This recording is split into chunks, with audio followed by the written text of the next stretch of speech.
Sí, hola, ¿qué tal? Buenas, Pedro Vilarroiz, profesor de la Escuela de Minas de Cosmología Astrofísica, y vamos a seguir con él, con estos programas, estos audioprogramas en YouTube, y le vamos a hacer la siguiente pregunta. Pedro, ¿qué es la teoría del Big Crunch? Porque sabemos la del Big Bang, pero ¿qué es la teoría del Big Crunch?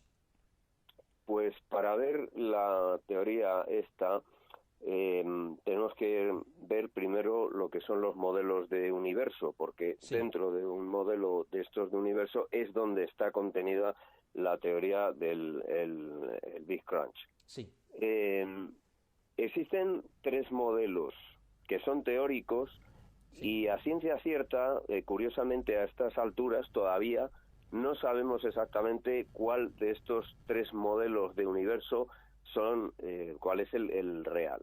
Sí, Entonces, existe eh, uno que tiene curvatura negativa. sí, Para entendernos lo que sería una curvatura negativa, por supuesto, todo esto es un espacio de tres dimensiones, ujú, es decir, no es un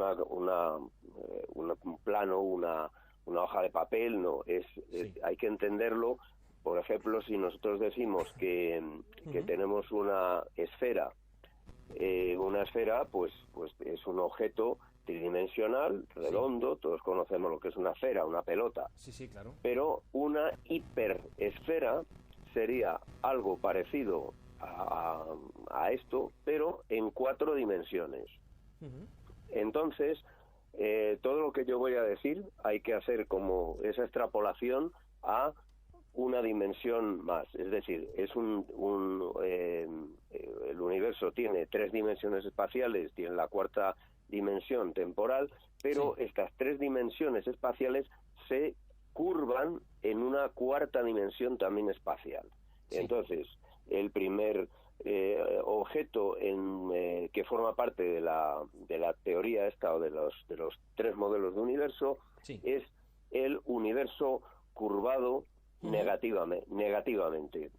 Para entender entonces esto, una superficie curvada negativamente adopta la forma que se llama en matemáticas de un paraboloide sí, hiperbólico. Para quien no sepa lo que es esto, que es normal, es como una silla de montar.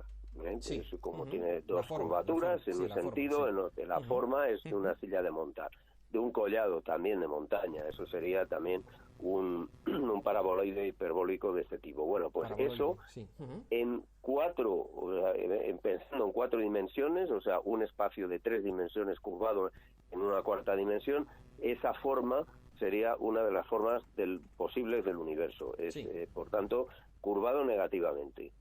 La siguiente forma es plana.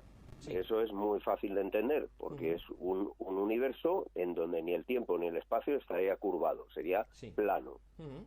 Y por último está el curvado positivamente, que ese es una hiperesfera, es decir, imaginemos una esfera, pero como si fuera un espacio de tres dimensiones, Sí, formando una esfera que se curvaría en una cuarta dimensión. No sí. sé si esto se concibe fácilmente, pero bueno, por eso lo que normalmente hablamos es de una silla de montar, un Sí. plano y una esfera. Sí, bueno, Entonces, hay que tener, Pedro, mucha capacidad de abstracción para poder un poco proyectar mentalmente, ¿no? Estos modelos, ¿no? Sobre todo el sí, último, sobre todo el último.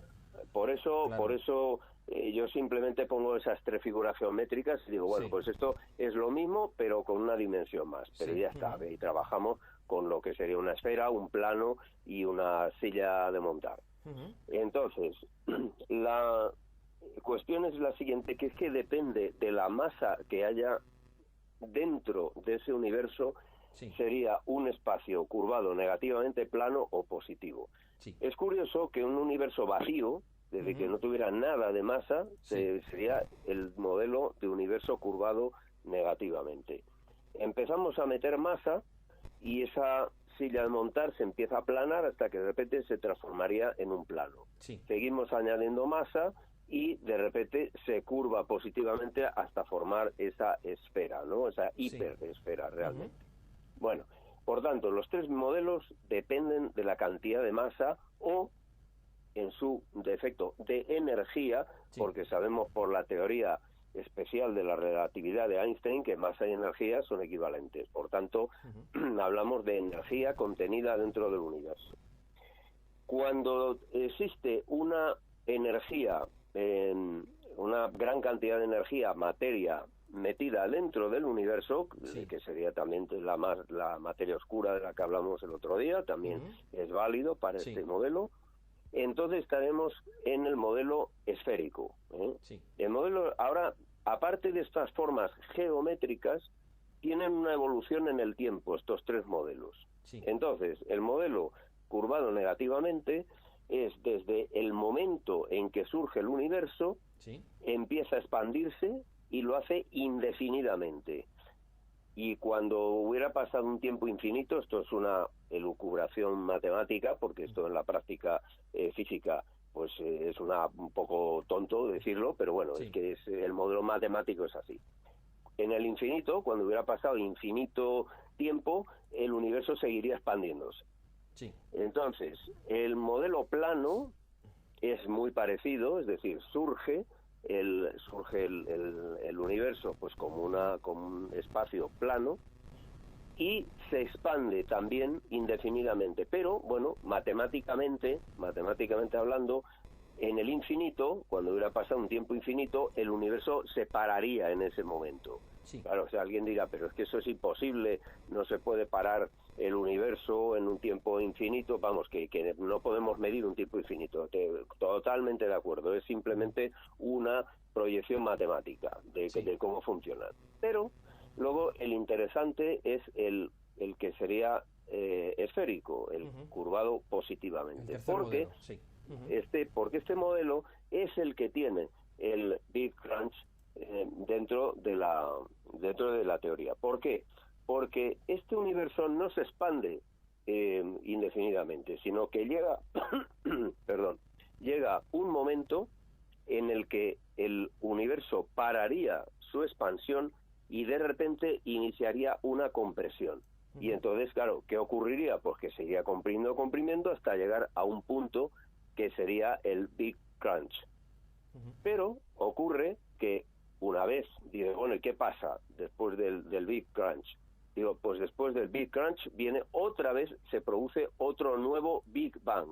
Y volvería otra vez a expandirse hasta un punto, volvería otra vez a comprimirse, volvería a expandirse y tal. Por tanto, este modelo se le llama el modelo del universo pulsante, porque estaría constantemente expandiéndose, comprimiéndose, expandiéndose, comprimiéndose. Pero como digo, para llegar a este modelo, para que este modelo sea auténtico, necesitaríamos que la masa del universo sea suficiente.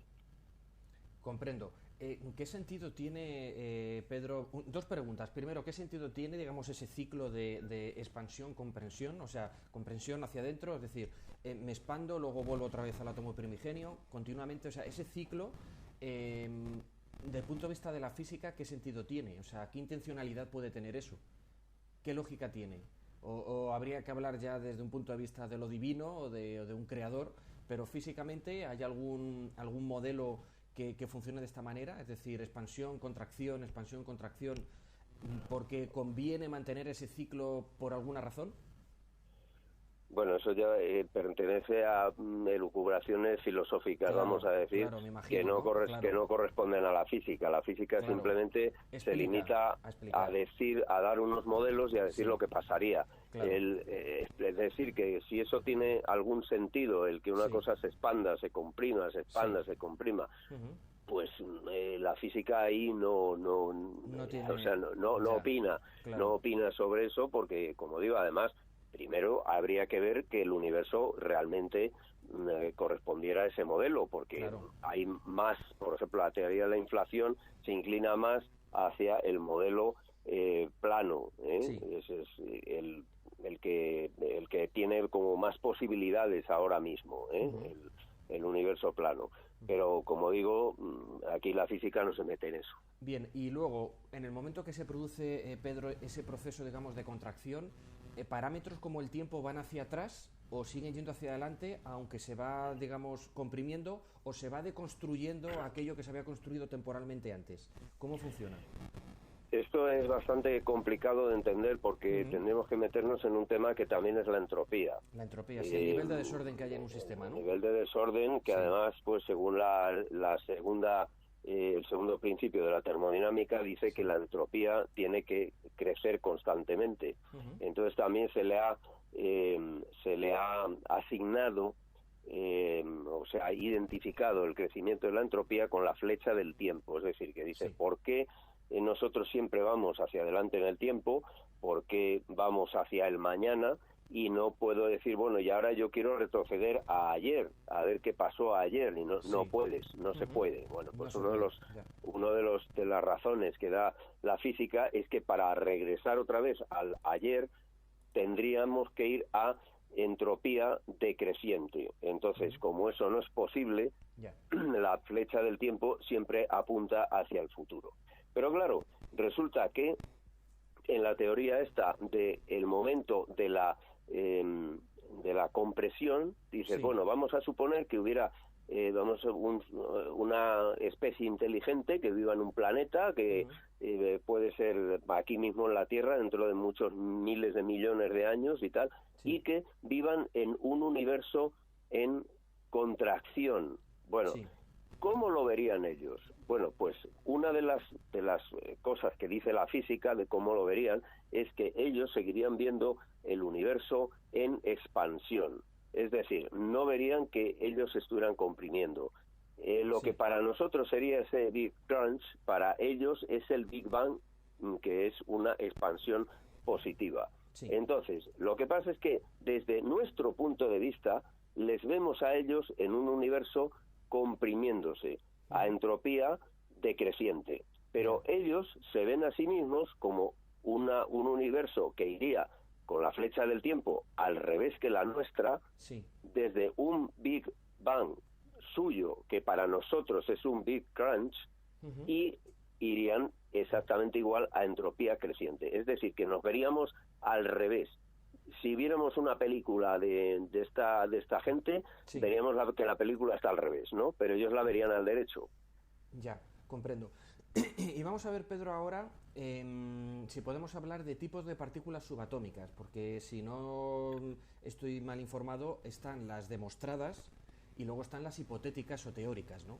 Es decir, las hipotéticas y teóricas son muchísimas, además con nombres, digamos, muy peculiares y muy curiosos, pero están, digamos, el grupo de partículas subatómicas que están demostradas que existen, ¿no, Pedro? Sí. Se podría dividir, digamos, en dos grupos, ¿no? Las hipotéticas y las reales, las que realmente se pueden estudiar y se puede demostrar que tienen existencia, ¿no? ¿Podrías hablar un poquito de ambos grupos, Pedro? Bueno, de las hipotéticas ya estuvimos hablando un poco el otro día, porque son las que hemos visto que se producen en materias paralelas o simétricas a la nuestra, en el momento que hay una división de las interacciones. Entonces habíamos visto que cuando se escinde y desaparece o se escinde la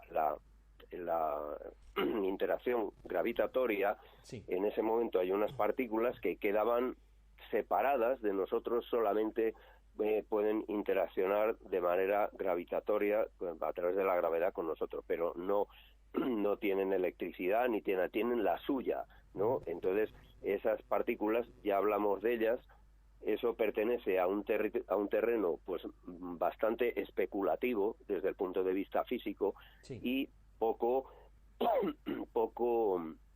práctico, Entonces, hablando de las partículas, las reales, las que nosotros conocemos, las que hemos conseguido aislar, se han visto, se pueden ver, Entonces, vamos a hablar de las que se forman en los primeros momentos del universo, que el universo, existe un librito de un premio Nobel, que se llama Weinberg, y este hombre escribió un libro pequeñito, pero curioso, que se llama Los 5 primeros minutos del universo. Entonces, en los 5 primeros minutos del universo hubo mucha marcha ahí, O sea, aunque parece mentira, dices, bueno, ¿qué pudo pasar? Pues millones de cosas pasaron, ¿no? Entonces, todo esto depende de unas cosas que se estudian en mecánica estadística, que son las distribuciones, distribuciones pues de Fermi-Dirac, de Bose-Einstein o de la distribución de Boltzmann, que es la normal que tenemos nosotros a temperaturas ordinarias. Sí. Entonces, según esas distribuciones, las partículas o son estables dependiendo de la temperatura o no lo son. Entonces, en los primeros momentos del universo, vamos a decir el instante cero y tal, tendríamos, como vimos el otro día, bosón de Higgs, luego empiezan a dividirse ya en otras partículas, normalmente van a aparecer los quarks, y nosotros vamos a verlo a partir de ese momento, porque cuanta más masa tengan las partículas, más difíciles son de que puedan continuar. ¿Por qué? Pues porque, como hemos dicho que todo era un equilibrio entre partícula y antipartícula, sí. Las partículas que tienen mucha masa necesitan que los fotones que van a chocar y a dividirse en partícula y antipartícula tengan mucha energía.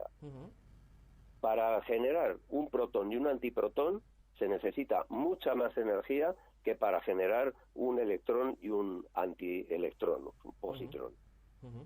Porque tienen mucha más masa, pues necesitan más energía. Claro. Por tanto, los primeros que van a desaparecer de esa sopa, vamos a tener una sopa primigenia que va a ser básicamente de las siguientes partículas: protones, neutrones, tauones, piones, muones, o sea, va con las letras griegas tau, pi, mu. Sí. Y luego ya electrones, neutrinos y fotones. Los fotones son los que no tienen masa. Ya. Así que va de orden de mayor masa a menor masa, porque ya hemos dicho que cuanto menor sea la temperatura, menor energía van a tener los fotones, y la probabilidad de que se creen pares partícula-antipartícula de esos van a ser mucho más escasos. Por tanto, protones y neutrones desaparecen rápidamente. Pero, ya hemos dicho el otro día, ¿qué entendemos por desaparecer? Desaparecer entendemos que desaparecen de las fórmulas, de las reacciones nucleares de formación de protones y neutrones. También dijimos el otro día que hay un desequilibrio entre materia y antimateria. Sí. Y entonces, ¿qué se quedan? Pues unas pequeñas cantidades de protones y neutrones, materia, no antimateria, muy poquito, y se quedan ahí simplemente porque ya no tienen nada que hacer, pero no se van a crear más. Eso es lo que yo me refiero. No se van a crear más protones ni más neutrones. Desaparece esa creación. Y entonces, la siguiente partícula que desaparece son los tauones. Los tauones desaparecen porque son muy inestables, simplemente. Sí. Es decir, no es que no es ya ni por temperatura ni por... No, es que son muy inestables y rápidamente desaparecen. Y lo siguiente que vamos a tener son los piones. Los piones son unas partículas que son responsables de la interacción nuclear. Sí. También forman una masa estable dentro de lo que son las estrellas de neutrones que hablamos el otro día. Sí. Y son bosones, porque son responsables de interacciones. Los piones se desintegran en muones y neutrinos, con lo cual los muones, la población de muones aumenta en el momento en que ya acaban desapareciendo todos los piones. Sí. La siguiente partícula que desaparece es el muón.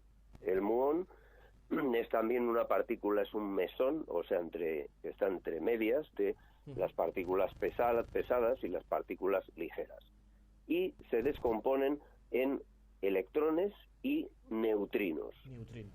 De tal manera que lo que se nos ha quedado ya en este momento es solamente protones y neutrones, esos poquitos que han quedado, y electrones, neutrinos y fotones, que son responsables de estas descomposiciones que han tenido estas otras partículas más raras, vamos a decir. Yeah. Entonces ahora viene una cosa que se llama el desacoplamiento. El desacoplamiento significa que los neutrinos, por ejemplo, tienen interacción débil, pero la expansión del universo es tan grande, o sea, ya es las distancias empiezan a ser lo suficientemente grandes como para que esos neutrinos no se encuentren entre sí, porque ya están quedando a distancias muy, muy grandes y el espacio los va arrastrando. Eso ya hablamos el otro día de esto. Y entonces no pueden interactuar, y entonces ya se quedan deambulando por ahí. De tal manera que tenemos una masa de neutrinos de tipo cosmológico que se quedan ahí. ¿Y se quedan para hasta cuándo? Pues hasta ahora mismo. Es decir, en este preciso instante estamos siendo atravesados por montones de neutrinos cósmicos que proceden del Big Bang.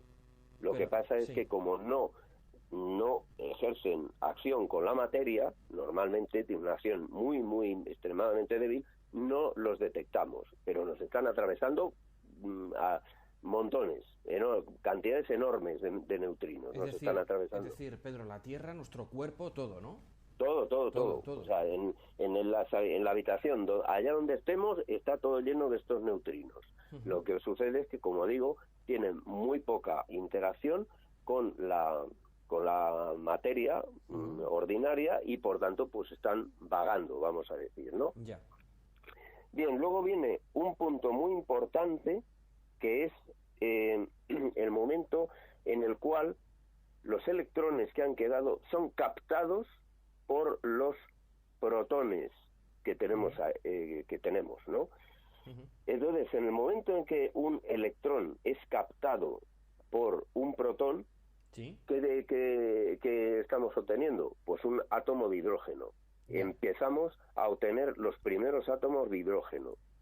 Pero además esos electrones que ya están girando, empiezan a girar o a distribuirse, vamos a decir, alrededor de esos protones, lo que hacen es que captan fotones, porque los fotones son los responsables de la interacción electromagnética entre los protones y los electrones, y entonces resulta que hay una cantidad de fotones que quedan, por decirlo así, huérfanos, porque esto son como si dijéramos unos amigos que han estado jugando, pero de repente los amigos que son electrones, de repente encuentran otros amigos que son los protones, y mira, me quedo a jugar con este otro amigo, pero contigo ya no quiero saber nada. Y en ese momento los fotones quedan libres y se forma lo que se llama la última superficie de dispersión. Esta última superficie de dispersión es muy importante porque va a impregnar todo el espacio y es lo que se conoce como la radiación de fondo, importantísima para el estudio precisamente de todos estos asuntos cosmológicos del Big Bang, y que dio lugar a algunas incoherencias que tenía la teoría del Big Bang, y por eso hubo que recurrir a la teoría de la inflación. También todo se ha dicho. También en este momento, no es que sea exactamente, existen dos eras en la historia del universo, que son la era de la radiación y la era de la materia. La era de la radiación significa que lo que predominaba en el universo era la radiación.